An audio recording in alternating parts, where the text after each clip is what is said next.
염라대왕의 법정, 저승 재판소의 웅장한 분위기와 재판의 시작. 칠흑 같은 어둠 속에서 들려오는 저승사자들의 발걸음 소리.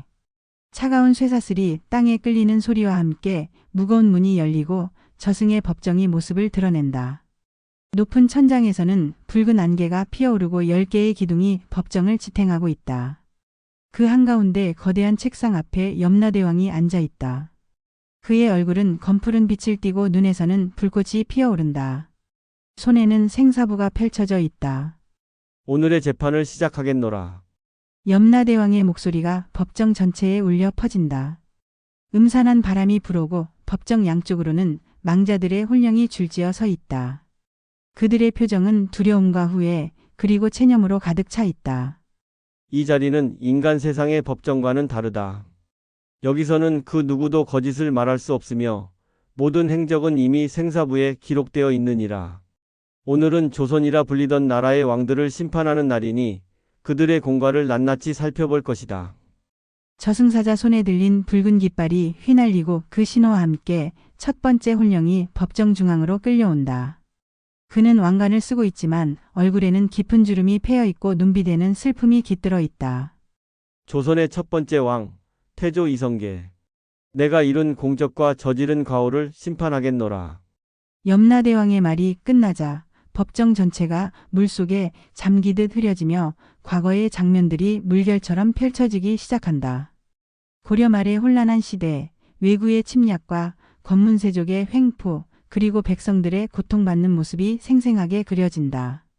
이성계의 위화도 회군, 고려 왕조의 몰락, 그리고 새로운 왕조의 탄생까지. 500년 조선의 시작점이 모두의 눈앞에 펼쳐진다. 인간 세상에서는 역사라 불리는 것도 이곳에서는 단지 한 인간의 선택일 뿐이니라. 태조 이성계, 내 마음속에 있는 진실을 말해보아라. 태조 이성계의 심판 조선 건국의 공과 고려 멸망의 과오. 법정 한가운데 선 이성계의 모습이 초라하다. 이성계의 주위로는 그의 일생이 물안개처럼 떠돌고 있다. 신은 아니 이곳에서는 더 이상 왕이 아니니 나는 새 나라를 세울 때 백성들의 삶이 나아질 것이라 믿었소이다. 이성계의 목소리가 떨리며 울려 퍼진다. 그의 말과 함께 조선 초기의 모습들이 안개 속에서 형체를 갖추기 시작한다. 새 수도 한양의 건설, 과거 제도의 정비, 새로운 법령의 반포. 하지만 그 이면에는 고려의 충신들이 죽어가는 모습, 정도전과 이방원의 갈등, 그리고 왕자의 난으로 피로 물든 궁궐의 모습도 함께 드러난다. 나라를 세우는 일이 쉽지 않았소. 피를 흘리지 않고 세상을 바꾸는 일은 불가능했소이다. 염라대왕의 눈에서 불꽃이 더욱 강렬하게 타오르며 그의 손끝으로 생사부의 페이지가 빠르게 넘어간다. 모든 선택에는 책임이 따르는 법. 내가 세운 나라는 500년을 이어갔으나 그 시작에 흘린 피와 눈물도 적지 않았으니 고려의 마지막 왕 공양왕과 그의 아들들, 정몽주와 같은 충신들의 혼령들이 지금도 이 저승에서 방황하고 있느니라. 법정 뒤편에서 슬픈 울음소리가 들려오고 고려의 충신들과 희생된 이들의 혼령이 안개 속에서 나타난다. 이성계는 그들을 바라보며 깊은 한숨을 내쉰다. 후회하오. 많은 이들의 희생 위에 새 나라를 세웠음을. 하지만 나의 본심은 백성을 위한 것이었음을 알아주시오. 염라대왕이 고개를 끄덕이며 말한다. 인간의 마음은 복잡한 것. 선한 의도가 항상 선한 결과로 이어지지는 않느니라. 그러나 내가 이루려 했던 백성을 위한 나라. 그 뜻은 인정하노라.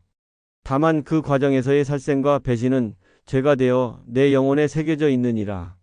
법정이 다시 고요해지고 이성계의 혼령은 깊은 침묵에 빠진다. 그의 뒤로는 두 번째 재판을 기다리는 또 다른 혼령이 보인다. 바로 그의 아들 태종 이방원이다. 태종 이방원의 심판, 형제 살해와 왕권 강화의 두 얼굴.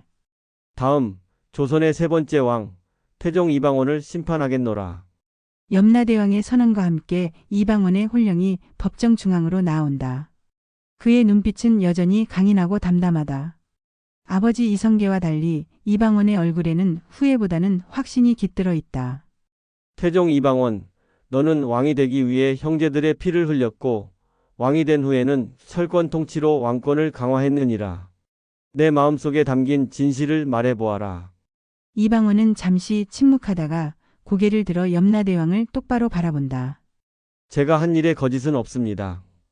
강한 나라를 세우기 위해서는 강한 왕이 필요했소. 정도전의 계획대로라면 왕은 허수아비가 되고 신하들이 나라를 좌지우지했을 것이오. 그것이 과연 백성들에게 좋은 일이었을까요? 그의 말과 함께 법정에는 왕자의 난의 현장이 생생하게 펼쳐진다. 정도전의 죽음, 방원의 형제들이 하나둘 쓰러지는 모습, 그리고 왕위에 오른 후 이방원이 추진한 육조직계제와 집현전 설립, 훈구파와 살인파의 갈등을 조율하는 모습들이 차례로 나타난다. 형제들의 죽음은 어쩔 수 없는 선택이었소. 하늘 아래 태양이 둘일 수 없듯 왕자에도 두 명의 왕이 있을 수 없소이다. 염라대왕은 생사부를 더욱 자세히 살피며 말한다. 인간 세상의 권력을 위해 형제의 피를 흘리는 것이 과연 어쩔 수 없는 선택이었느냐? 그러나 내가 왕이 된 후 이룩한 업적도 적지 않구나. 왕권을 강화하고 나라의 기틀을 다졌으며 훗날 세종의 시대를 준비했으니 법정 주의로 이방원이 왕으로서 이룩한 업적들이 하나둘 모습을 드러낸다. 국가체제의 정비, 군사력 강화, 그리고 세자 양령이 아닌 충령 후에 세종에게 왕위를 물려준 결정까지. 나는 내 아들 중에서도 가장 현명한 자에게 왕위를 물려주었소. 그것이 나의 가장 큰 공적이라 생각하오. 염라대왕은 고개를 끄덕인다. 그렇구나. 사사로운 정에 휘둘리지 않고 나라의 미래를 위해 내린 결정. 그것은 칭찬할 만하다. 그러나 형제의 피로 얼룩진 왕권, 그 무게를 내 영혼은 영원히 짊어져야 할 것이니라. 이방원의 얼굴에 잠시 그림자가 드리우고 그의 눈에서는 처음으로 후회의 빛이 비친다. 그러나 곧 다시 담담한 표정으로 돌아온다. 후회는 없소. 다만 내가 흘린 피가 헛되지 않았음을, 조선의 찬란한 문화가 꽃 피었음을 인정해 주시오. 법정은 다시 고요해지고 이방원의 뒤로는 세종대왕의 모습이 희미하게 나타난다. 조선 최고의 성군 세종의 심판이 다음으로 기다리고 있다. 세종대왕의 심판, 위대한 성군의 업적과 숨겨진 고뇌. 저승 법정에 들어서는 세종의 모습은 다른 왕들과는 사뭇 달랐다. 그의 주위로는 은은한 빛이 감돌고 그가 지나는 길에는 수많은 홀령들이 고개를 숙여 경의를 표한다. 세종의 얼굴에는 근심과 평온함이 공존하고 있었다. 조선의 네 번째 왕, 세종이시여. 내 이름 앞에는 항상 대왕이라는 칭호가 따르니 인간 세상에서 너의 업적을 높이 평가했음이 분명하구나. 염라대왕의 목소리에는 존경의 기색이 묻어났다. 세종은 겸손하게 고개를 숙이며 앞으로 나선다. 감히 대왕이라는 칭호를 받을 만한 자격이 있는지는 모르겠습니다. 다만 백성들이 더 나은 삶을 살기를 바라는 마음으로 나날을 보냈을 뿐입니다. 세종의 말과 함께 법정에는 한글 창제의 순간, 집현전 학자들과 토론하는 모습, 농사직설과 칠정산을 편찬하는 장면, 그리고 치국이와 앙부일구를 만드는 장인들의 모습이 살아 움직이듯 나타난다. 백성을 가르치는 일이 왕의 가장 큰 책무라 생각했습니다. 글을 모르는 백성들이 자신의 뜻을 펼칠 수 있도록 누구나 쉽게 배울 수 있는 글자를 만들고자 했습니다. 염라대왕은 생사부를 넘기며 말한다. 한글의 창제, 참으로 위대한 업적이었느니라. 그 덕분에 수많은 백성들이 어둠에서 빛으로 나아갔고 조선의 문화가 찬란하게 꽃피었으니. 그러나 법정의 분위기가 갑자기 무거워지며 세종의 뒤로는 또 다른 모습들이 드러난다. 여진족을 정벌하는 군사들의 모습, 사람들이 노비로 전락하는 장면, 그리고 밤늦게까지 일하다 지친 세종의 모습. 그러나 내 치세에도 아픔이 없지 않았으니 사차례의 여진 정벌과 노비 문제, 그리고 내 자신의 건강을 돌보지 않은 것, 이것이 내 마음속 깊은 곳에 자리한 후회가 아니더냐? 세종의 눈에 슬픔이 스며든다. 전쟁, 피할 수 없는 일이었습니다. 국경을 지키고 백성을 보호하기 위함이었으나 많은 이들의 목숨을 앗아간 것은 제 가슴에 맺힌 한으로 남아 있습니다. 그리고 노비 문제, 더 많은 이들을 자유롭게 해주지 못한 것이 한스럽습니다. 세종의 고백에 법정은 고요해진다. 잠시 후 염라대왕이 입을 연다. 왕이란 신이 아니기에 모든 것을 완벽하게 할 수는 없는 법. 그럼에도 내가 남긴 업적은 빛나고 내 마음속에는 진정한 애민의 정신이 깃들어 있었음을 인정하노라. 백성들이 내 이름을 부를 때마다 존경과 그리움이 함께하는 이유가 바로 그것이니라. 세종의 얼굴에 평안함이 깃들고 그를 둘러싼 빛은 더욱 밝아진다. 저승 법정에서도 그의 위대함은 부정할 수 없는 사실이었다. 연산군의 심판, 폭군의 말로와 그의 변명. 법정의 분위기가 급격히 변한다. 어둡고 냉랭한 기운이 법정을 감싸고 끌려 들어오는 한 홀령의 모습이 보인다. 사슬에 묶인 채 저항하는 그의 모습은 비참하기 그지없다. 내가 연산군이로구나. 조선의 10번째 왕이자 폭군이라 불리던 자. 염라대왕의 목소리가 차갑게 울려 퍼진다. 연산군은 고개를 들어 도전적인 눈빛으로 염라대왕을 바라본다. 폭군이라. 그렇게 부르는 자들은 내 마음을 모르는 자들이요. 나는 단지 왕으로서의 권위를 지키려 했을 뿐이요. 그의 말과 함께 법정에는 연산군의 일생이 펼쳐진다.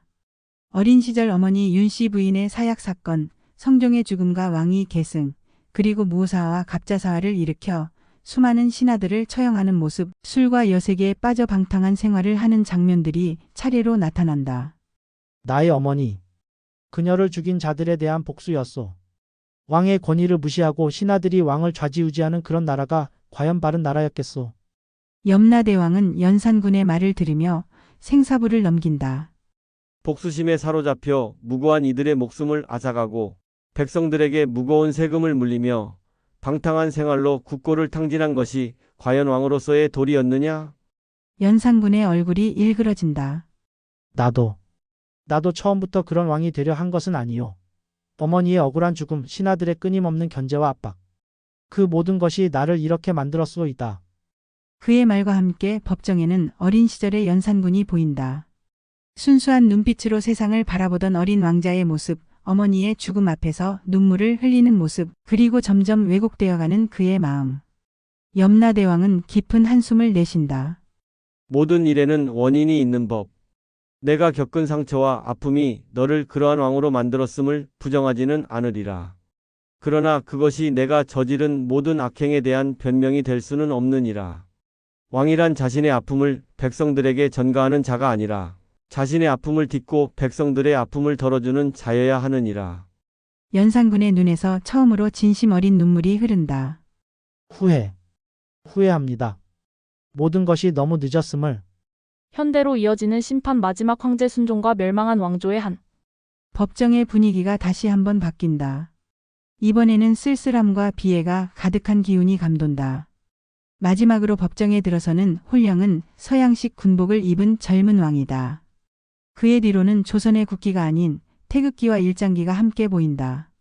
조선의 마지막 왕이자 대한제국의 황제였던 순종이여. 너의 심판 시간이 왔느니라.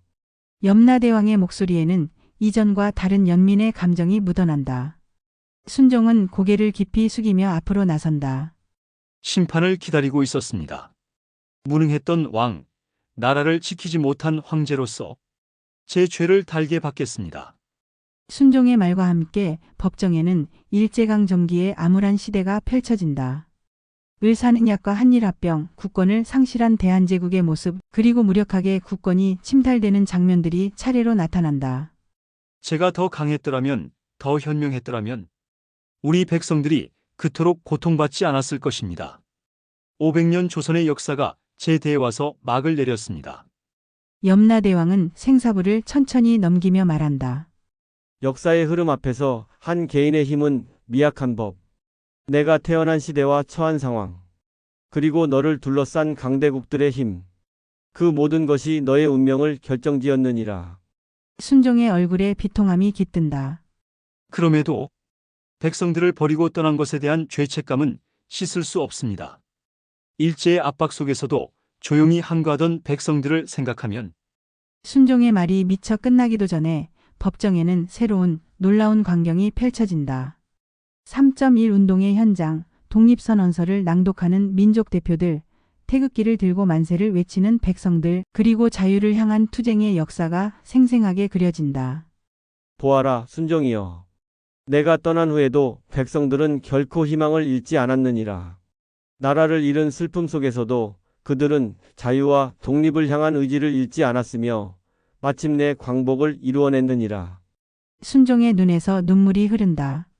그것은 슬픔의 눈물이면서도 동시에 자랑스러움과 감사의 눈물이었다. 우리 백성들. 그들은 항상 강인했습니다. 어떤 고난 속에서도 희망을 잃지 않는 그 정신. 그것이 진정한 우리 민족의 혼이 아닐까요? 염라대왕은 고개를 끄덕인다. 법정은 깊은 침묵에 잠기고 순종의 얼굴에는 평안함이 깃든다. 조선 왕조 500년의 역사, 그 영광과 슬픔, 성취와 좌절. 모든 것이 이제 역사의 한 페이지로 남게 되었다. 여러분은 지금 염라대왕의 재판 일지 조선 왕들의 사후 심판을 들으셨습니다. 역사 속에서 절대 권력을 휘둘렀던 왕들도 결국은 자신의 행적에 대한 심판을 피할 수 없었습니다. 그들의 영광과 의욕, 업적과 가호는 모두 역사의 한 페이지로 남았습니다. 이 이야기가 여러분께 역사에 대한 새로운 시각을 드렸기를 바랍니다. 우리가 살아가는 이 순간도 언젠가는 역사가 될 것이며 우리의 선택과 행동이 미래에 어떻게 평가될지 생각해보는 계기가 되었으면 합니다. 다음 편에서는 환생을 거부한 영혼들의 비밀 계약을 다룰 예정입니다. 구독과 좋아요 그리고 여러분의 의견을 댓글로 남겨주시면 더 좋은 콘텐츠로 찾아뵙겠습니다. 감사합니다.